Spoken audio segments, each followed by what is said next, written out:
नमस्कार. आजच्या भागामध्ये इथे डॉक्टर आता बाहेर आलेले असतात. तेव्हा जानकी म्हणते, की "डॉक्टर, कशी आहे सगुणा? रिकव्हर तर होईल ना?" तेव्हा डॉक्टर म्हणत असतात, की "हे बघा, त्यांचा डावा पाय आणि डावा हात खूपच जास्त भाजलेला आहे. त्याच्यामुळे आपल्याला त्यांची आता सर्जरी करावी लागणार आहे. तेव्हा तुम्ही एक काम करा, जाऊन तुम्ही आता रिसेप्शनला फॉर्म भरा आणि लवकरात लवकर तिथे पैसे जमा करा. आपल्याला त्यांची सर्जरी करावी लागेल." तेव्हा जानकी म्हणते, "पण डॉक्टर, ती रिकव्हर तर होईल ना पूर्णपणे?" तेव्हा डॉक्टर म्हणतात, की "नक्कीच, थोडा वेळ जाईल, पण त्या रिकव्हर नक्की होतील." तेव्हा गुलाबदादा म्हणत असतात, "पण डॉक्टर, सर्जरीसाठी खर्च किती येईल? किती पैसे लागतील?" तेव्हा डॉक्टर म्हणतात, की ₹50,000 लागतील. तेव्हा इथे आता ₹50,000 ही किंमत ऐकल्यानंतर गुलाबदादांना खूप मोठा धक्का बसतो. तेव्हा इथे डॉक्टर म्हणत असतात, की "हे बघा, त्यांची सर्जरी तर करावीच लागेल, कारण त्यांचा डावा पाय हा खूपच जास्त भाजलेला आहे." तेव्हा गुलाबदादा म्हणतात, की "सर्जरीमध्ये तुम्ही नक्की काय कराल?" तेव्हा डॉक्टर म्हणतात, की "त्यांच्याच एखाद्या चांगल्या भागाचा आपल्याला उपयोग करता येईल. तो भाग काढून आपल्याला भाजलेल्या ठिकाणी लावता येईल आणि त्या पद्धतीने सर्जरी करता येईल. पण लवकरात लवकर तुम्हाला पैसे जमा करावे लागतील." तेव्हा गुलाबदादांना आता खूप मोठा धक्का बसतो. त्यानंतर इथे ऐश्वर्या आता घरी आलेली असते. तिने हे सगळं कारस्थान केलेलं असतं आणि सगुणाची ही अवस्था झालेली असते. तिचे जे नकली केस असतात ते सुद्धा ती फेकून देते.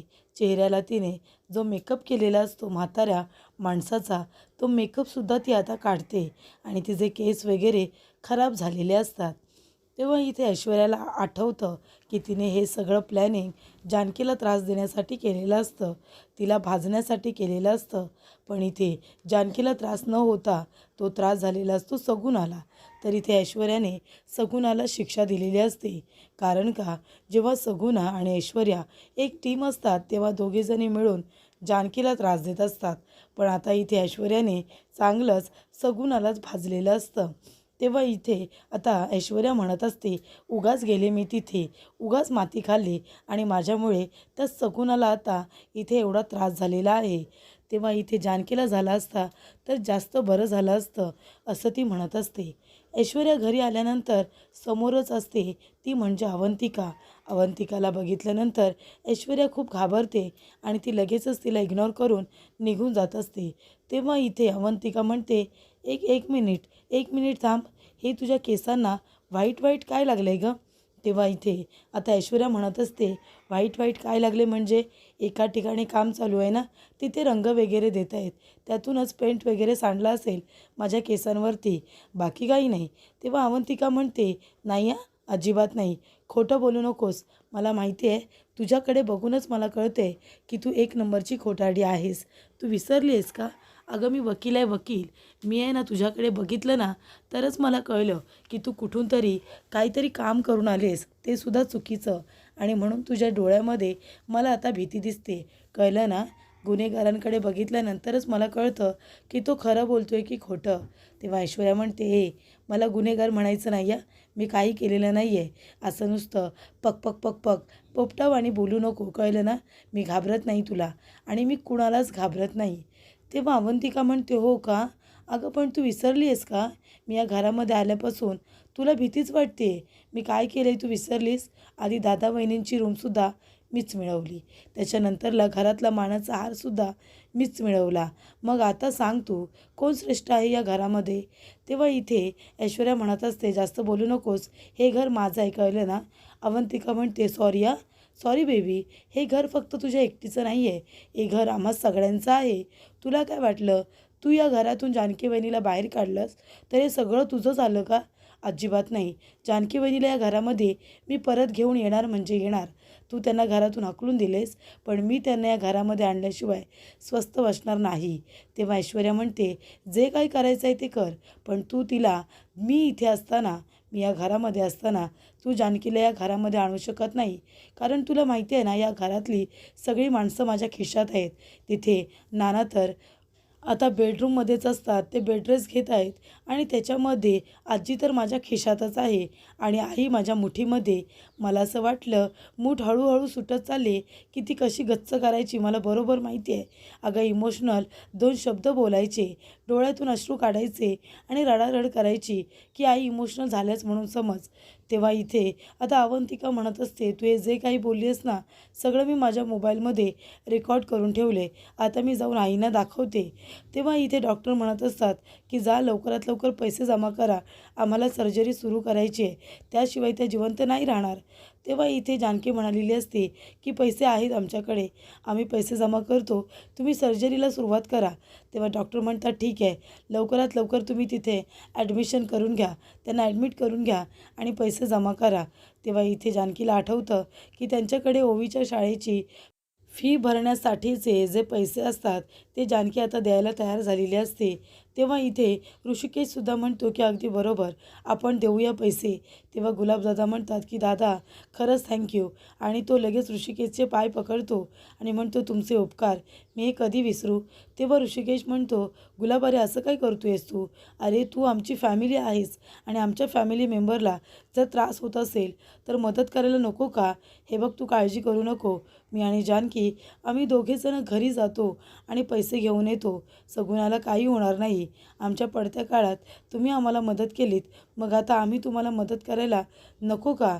तरी इथे अवंतिका म्हणालेली असते ऐश्वर्या तू आता जे काही बोललीस ना सगळं मी मोबाईलमध्ये रेकॉर्ड करून ठेवले.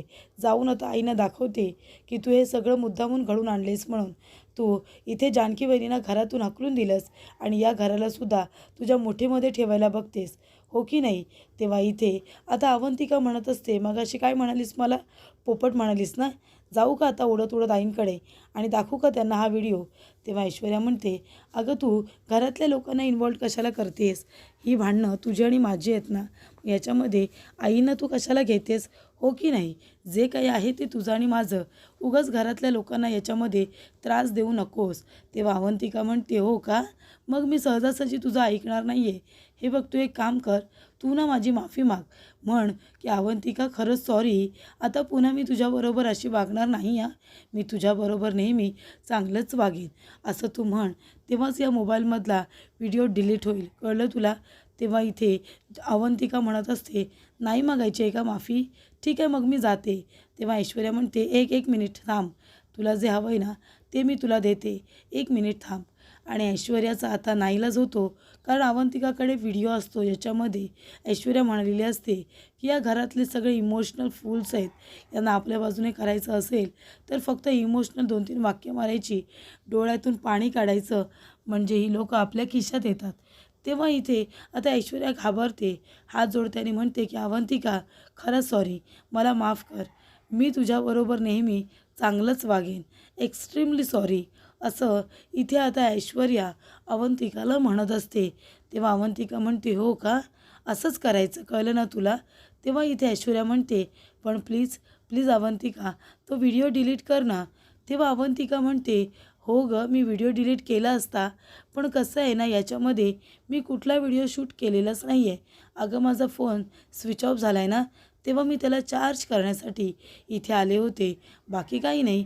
बाकी माझ्याकडे दाखवण्यासारखं तुला काहीच नाही आहे कारण मी व्हिडिओ रेकॉर्ड केलेलाच नाही आहे. मला तुझ्यावरती संशय आला म्हणून मी फक्त तुला म्हणाले की माझ्याकडे व्हिडिओ आहे म्हणून. तू आतासुद्धा खोटंच बोलतेस, काहीतरी कटकारस्थान करून आलीस तू घरामध्ये, दिसते ना तुझ्याकडे बघून. आणि काय गं ऐश्वर्या, तू जानकी वहिनीला तुझ्या पायावरती नाक घासायला लावलंस ना आणि त्यांनीसुद्धा तुझी मुद्दामून माफी मागितली कारण त्यांच्याकडे पर्याय नव्हता आणि म्हणून त्यांनी तुझी माफी वगैरे मागितली. पण मी तसं नाही करणार हां. मी अवंतिका मी आहे ना तुला माझी माफी मागायला लावेन, माझ्या पायावरती तुला नाक घासायला लावेन, कळलं ना तुला? आणि मी तुला चॅलेंज करते, तू या घरामध्ये जरी असलीस ना तरीसुद्धा मी जानकी वहिनीनं या घरामध्ये मानाने घेऊन येणार म्हणजे येणार आणि तुझा खरा चेहरासुद्धा लवकरच सगळ्यांच्या समोर येणार. कसं आहे ना ऐश्वर्या, माझ्याशी पंगा घेऊ नकोस, तू मला हरवायला बघशील पण ते तुझ्याने शक्य होणार नाही आहे. अगं मी एक वकील आहे आणि मुद्देसूद भांडणं मलासुद्धा येतं. त्याच्यामुळे माझ्या नादाला अजिबात लागायचं नाही. जानकी वहिनी या घरची लक्ष्मी आहे आणि ती या घरामध्ये येणारच. पण तू आधी काय कारस्थान केलेस ना ते शोधून काढायला हवं. इथे अवंतिका म्हणते, ऐश्वर्या अगं तुझे केस धु जा. माझ्याजवळ इथे भांडण्यापेक्षा तू केस वगैरे धुवून टाक, नाही तर सगळेजण विचारतील कुठे गेली होतीस म्हणून. तेव्हा इथे आता ऐश्वर्या रूममध्ये येते आणि आपले केस झाडत असते. तेवढ्यातच तिथे सुमित्राही त्याने म्हणते, अगं ऐश्वर्या कुठे गेली होतीस? तेव्हा ऐश्वर्या म्हणते, नाही मी इथेच होते आई. तेव्हा सुमित्रा म्हणते, नाही गं, मी 2 वेळा तुझ्या रूममध्ये येऊन गेले पण तू रूममध्ये नव्हतीस. कुठे बाहेर गेली होतीस का? तेव्हा इथे ऐश्वर्या म्हणते, हो आई, तेव्हा तर मी बाहेरच गेले होते ना. मी नानांसाठी मंदिरामध्ये प्रार्थना करायला गेले होते. खरंच आता नानांसाठी प्रार्थना करण्याचा अधिकार फक्त काही एकाच सुनेकडे आहे का? आम्ही कोणीही नानांसाठी प्रार्थना करूच शकतो ना, म्हणून मी तिथे गेले होते, बाकी काही नाही. तेव्हा इथे सुमित्रा म्हणत असते, हे बघ, इथे अवंतिकाने अर्धा स्वयंपाक केला आहे, आता बाकीचा स्वयंपाक तुला करायचा आहे. मी सुद्धा तिला मदत केली आणि तुलासुद्धा मदत करून ठेवली आहे. तेव्हा आता तुला चपात्या करायच्या आहेत, त्यासुद्धा 25-30 चपाती कर आणि बाकी तर भाजीला वगैरे फोडणी देऊन टाक. इथे कोशिंबीर भाजी निवडून भाजीला फोडणीसुद्धा अवंतिकाने दिली आणि किचनमधले अर्धं काम तिने उरकले आणि अर्धं काम तुला उरकायचं आहे. गुलाबसुद्धा आलेला नाही आहे, मग आता चपाती वगैरे तुलाच करावी लागणार आहे, लवकर खाली ये. तेव्हा इथे आता ऐश्वर्या म्हणत असते की गुलाब कसा येईल? मीच येईन ना. गुलाब तर हॉस्पिटलमध्ये आहे, नको ते कारस्थान करून ठेवलं आहे ना मी. त्रास द्यायचा होता जानकीला, पण त्रास बिचारा झाला सगुणाला. आता काय करायचं आहे मी? तेव्हा इथे ऐश्वर्या म्हणते, तिथे नसते गेले तर बरं झालं असतं. आता गुलाब काही कामाला येणार नाही आहे, 25-30 चपाती मला करावी लागणार आहे. हा आमचा रोजचा स्वयंपाक आहे घरातला, असं सुद्धा जानकी म्हणालेली असते. त्यानंतर लावंतिका म्हणत असते, अरे स्वामी, माहिती नाही आहे तुला, त्या ऐश्वर्या कुणाला घाबरत नाही, पण आज मी तिच्या नजरेमध्ये आहे ना भीती बघितली. भीती. ती घरामध्ये आली ना माझ्याकडे बघून ती खूपच जास्त घाबरली. अक्षरशः तिने माझी माफीसुद्धा मागितली. याचा अर्थ ती खूपच जास्त घाबरली असेल ना. हे बघ स्वामी, ती का उगाच घाबरले आणि तिने काय केले नाही हे मला आता काही करून शोधून काढायचंच आहे. अरे मूर्ख मुलगी आहे ती, एक नंबरची, कुणालाही घाबरत नाही. पण आज आहे ना ऐश्वर्याला मी घाबरलेलं बघितलेलं आहे. तेव्हा इथे अवंतिका म्हणत असते की सौमी, तिच्या केसांवरती सुद्धा आहे ना तो पेंट सांडला नव्हता, ते काहीतरी वेगळंच व्हाईट व्हाईट होतं, पूर्ण केसांमध्ये होतं तिच्या. आणि माहिती आहे तुला सौमी, अरे मी आहे ना हा शोध लावणारच की ती नक्की कुठे गेली होती, कारण पेंट तिच्या साडीवर वगैरे पडायला हवा होता ना, त्याच्यामध्ये फक्त केसच कसे खराब होऊ शकतात. तेव्हा स्वामी म्हणतो, अवंतिका तू जास्त आहे ना ओव्हर थिंकिंग करू नकोस. हे घे बरं, तू पाणी घे आणि शांत हो. त्या ऐश्वर्याने नेमकं काय केलं ना ते मी शोधून काढेन, तू नको त्रास करून घेऊ स्वतःला. त्यानंतरला ऋषिकेश आता जात असतो. तेव्हा तिथे जानकी येते आणि म्हणते, ऋषिकेश 1 मिनिट. ऋषिकेश प्लीज थांबा आणि मला माफसुद्धा करा. मला तुमची माफी मागायची आहे, तुम्हाला सॉरी म्हणायचं आहे. ऋषिकेश म्हणतो, कशासाठी? तेव्हा जानकी म्हणते, ऋषिकेश आपल्याकडे फक्त 50,000 रुपये आहेत आणि ते सुद्धा ओवीची फी भरण्यासाठी आपण ठेवलेत. तुम्हाला न विचारता, तुमच्याबरोबर डिस्कस न करता मी डिरेक्टली इथे हॉस्पिटलमध्ये गुलाबदादांना सांगितलं की पैसे आम्ही देऊ म्हणून, तुमचा खर्च आम्ही करू म्हणून. पण मी तुम्हाला विचारायला हवं होतं ना, ते आपल्या कष्टाचे पैसे आहेत, ते तुमच्या कष्टाचे पैसे आहेत आणि ते पैसे मी गुलाबदादांना देण्याचं ठरवलं, ते सुद्धा त्या सगुणासाठी. मला माहिती आहे आपल्या मुलीची फी भरायची आहे, मग आपण हे सगळं कसं करायचं? तेव्हा ऋषिकेश म्हणतो की जानकी, ते फक्त माझे पैसे नाही आहेत, तर ते आपले पैसे आहेत आणि काळजी करू नको. अगं अशा वेळेलाच आपण आपल्या माणसांची मदत करायची असते की नाही. त्यांनीसुद्धा आपल्या पडत्या काळात आपल्याला आसरा दिला होता, मग आता आपली वेळ आहे ना तिला मदत करायची. तेव्हा तू अजिबात मनाला लावून घेऊ नकोस आणि हे पैसे फक्त माझ्या एकट्याचे नाही तर आपल्या दोघांचे आहेत. आता जसे कष्ट केले तसे पुन्हा जिद्दीने कष्ट करू आणि पैसे उभे करू. तेव्हा इथे जानकी म्हणते, पण आता घर खर्चासाठी सुद्धा पैसे नाही आहेत, हे पैसे आपल्याला आता सगळे द्यावे लागणार आहेत. खरंच मला माफ करा, मी तुम्हाला विचारून निर्णय घ्यायला हवा होता. तेव्हा ऋषिकेश म्हणतो, नको काळजी करू. तेव्हा जानकी म्हणते, मग नंतर आपण काय करायचं? जेव्हा आपले पैसे संपतील तेव्हा. तेव्हा इथे आता ऋषिकेश म्हणत असतो, पुन्हा आपण आता जिद्दीने उठायचं आणि लढायचं. आपल्याला आता कामाची किती गरज आहे हे तुलासुद्धा चांगलंच माहिती आहे. आपण जर बरोबर असू तर सगळं काही शक्य करून दाखवू. तर इथे सुमित्रा म्हणत असते की म्हणजे मिठाईच्या बॉक्समध्ये, फराळाच्या बॉक्समध्ये कुणीतरी फटाके ठेवले होते, बॉम्ब ठेवला होता.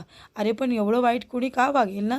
तेव्हा इथे सौमित्र आणि अवंतिका दोघांनासुद्धा माहिती असतं की हे कारस्थान त्या ऐश्वर्याचं आहे. तेव्हा इथे ऋषिकेश म्हणतो की जानकी, आपल्या आयुष्यात आणि आपल्या घरात अंधार करणारी फक्त एकच व्यक्ती आहे, दुसरं कुणीच नाही, तर ती ऐश्वर्या.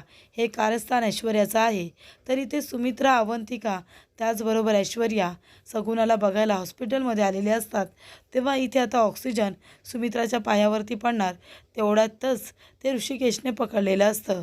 तेव्हा इथे आता जानकी सुमित्राला म्हणत असते की आई, तुमचा हा हात माझ्या हातामध्ये नकळतपणे आलेला आहे, पण हाच हात माझ्या हातामध्ये जाणून बुजून सुद्धा लवकरच येऊ दे, असं जानकी आता सुमित्राला म्हणत असते.